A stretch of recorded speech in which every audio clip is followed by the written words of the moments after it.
As far as teaching goes, so you mentioned your special education. Do you have a set like student that you work with like one-on-one, or is it like a group of kids, or like not one-on-one? Usually I work with like I started in California and then in North Carolina, so the verbiage is different, but basically I work with students with learning disabilities, not really physical handicaps or too much, or severe handicaps, but ADHD, processing disorders, things like that. High functioning?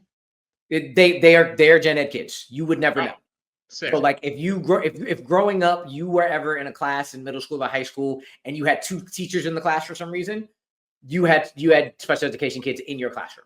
So that's what I do. It depends, but I have a set of kids. I have a caseload of kids, anywhere from like 20 to 30 the year, that like based on what their services are, whether or not I need to like co-teach with them or pull them out in smaller groups, like I have to just service those minutes. And for me, I'm in math class all day, co-teaching this year, and then I have like a small group intervention class in the morning for 30 minutes. But it's different. It's different every single year. Is that all at the? Oh, sorry, go ahead.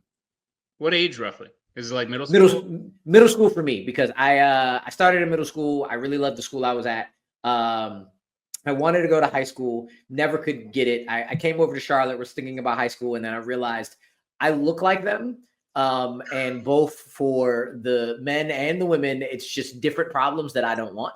High school, high schoolers can coexist over there for 4 years. I'll talk to you when you're an adult. When I moved here, I basically got furloughed out of my job, like last one in, first one out. So I got placed at 2 elementary schools. I never want to do that again. They are too young. I'm too sarcastic. I need to make fun of kids. I need to be able to be a hard ass on them. And I can't do that with elementary kids. So are you at one school, or do you jump to different? Yeah, my sister is a teacher for the visually impaired. And so she has like a set group of kids but in like multiple school districts in the area. So she'll jump around to she's mainly in like grade schools and middle schools. Like I don't think she has any high school students. But she'll jump around to like multiple school districts, and have like set kids, but could have them like multiple years over a year instead of like one grade specifically or anything. So I was curious. That's why it's really cool. Special education is really cool. Because it is it's a spectrum of things. Like most time you see special education, you think kids with severe handicaps and underdeveloped, cerebral palsy, all those kind of things. No, it's a gamut of things. And the reason I really like it is I'm basically a human resources manager.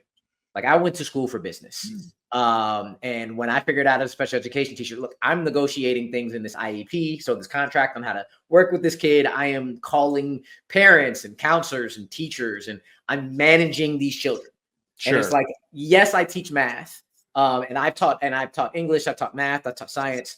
But really what I'm doing is getting them to be a better student. Like, I tell them like, yeah, you can learn all this all day. My goal for you is because unfortunately, whatever's going on with you, you don't do well in tests, and you probably never will. But can you pass? Can you do well? Do you know how to attack problems? Do you know how to attack life? That's what I'm trying to teach you to do through That's math. cool, man. That is cool. Because some people just aren't good at taking tests, and then they graduate. They graduate, or they don't graduate, but they go on and like, as long as they've learned how to work hard and solve problems, they can go like be a super successful welder or a super successful whatever and make like 200 a ton of money and be extremely intelligent, whatever they're doing. Like, 100%. So it's really, really cool. So like when I started halfway through like teaching, one of my admins was like, don't you dare get a master's in education. That just doesn't make any sense. It doesn't do anything for you. And I went to UC Berkeley, and in UC Berkeley, you have to get into the undergrad business school, and it's hard as hell. And I didn't get into the undergrad business school. So I basically made up my own major. I love entertainment. So I have a degree in American Studies with a concentration in entertainment business. I took sports marketing. I took marketing. I took business. I took movie classes. I took music classes. But I got my MBA. because I never got into a business school, and I got my MBA in human resources and organizational behavior, and I was like, that's what a special education teacher does. Yeah. So yeah, good shit, man. That's cool. You mentioned you love entertainment. Where did that start for you? Like, did you always just like growing up, like always just love TV movies from birth? Yeah, from birth. I don't know the first movie I saw in theaters. My earliest memory, I guess, has to be Lion King, because I forgot how long ago Lion King was. I always think it's like 96, 97. Isn't it like 92, 93 or some shit? 94. I was 5.